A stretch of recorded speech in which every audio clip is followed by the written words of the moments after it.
someone who the Tribune Review wrote about, a Rose Benduga, a plum, who's wouldn't be reimbursed for her brother's burial, and was told, well, if she had asked, then they would have used the money for that. But they had used the money.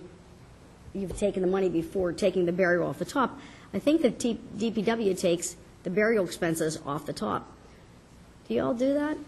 Ma'am, what we do, and I'm somewhat familiar with the case that you're talking about. I think, unfortunately for her, and again, I'll further research this and give you specifically an answer. I believe what happened in that case was they had prepaid for burial and funeral activities before the resident was admitted to the home. When it comes time for us to settle the claim, we immediately pay for funeral costs. Well, that funeral cost was already taken care of. So in my eyes, and I see you have the same, emotion, in my eyes, if it was paid for beforehand, then there should have been some sort of reimbursement or change of expenses to pay for that funeral. But when I talked about those higher priority claims that are made that we take out before we start an estate settlement, funeral is one of those that we take out immediately. Do you have any of the forms with you that you use to give to families so they understand what this program is and how it works? We do, ma'am. Do you have any? I'd like to see them. And okay, you have one. Good.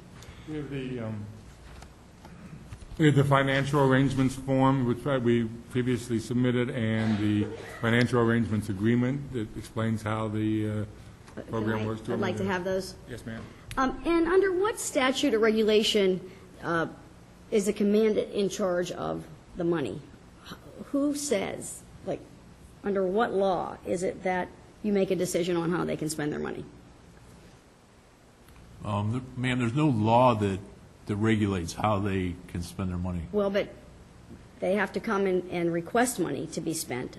If they wanted to spend $5,000, who decides the person is going to make that decision? Is there a checkoff list? How do you do that? No, the only constraints, ma'am, that there are is, and again, it's for watching out, and again, for the benefit of the resident, is that they can spend up to, and of course this varies based on their income and what they receive, but 1 year's worth of their savings. So I'd use an example of the individual that has no income that we provide $150 per month for spending.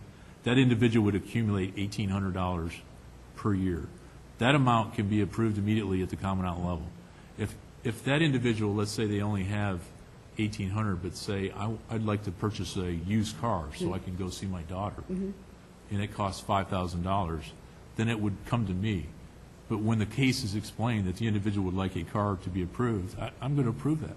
Okay, but wonder if we're not talking about someone who gets $150 a month. Wonder if we're talking about someone who has $3,000 a month. Who makes the decision? Under what statute or regulation is there a decision made?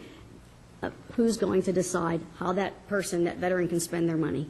Again, ma'am, the only thing that guides it is a policy that would say even if the individual had an income of $6,000 a month, we take 20% of that and put it in that member's fund, 20% of it. Where'd the 80-20 come from? I believe that is in the regulations, 43 PA Code 7, Section 7.8. It has been in there since at least 1986. Do other states operate the same way we do? With the members' fund and 20%? With the 80-20, with making decisions, they have to come and ask to spend their money. Do other states operate in the same manner as Pennsylvania? I don't have an answer, ma'am. I can find out. Yeah, I'd like to know that, if there's a better way to do this, for sure. And is there an accounting, how often, to the families of the veteran of their account? Is there?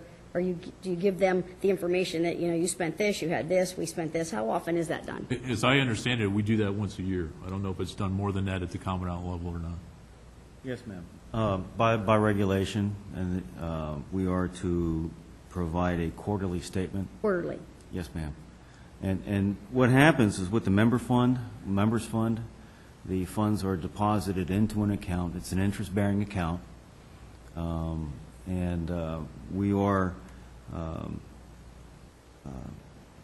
we divvy up all of the interest earned in the account to all the members that are in that pool. Again, there are federal regulations that guide us in setting up these accounts.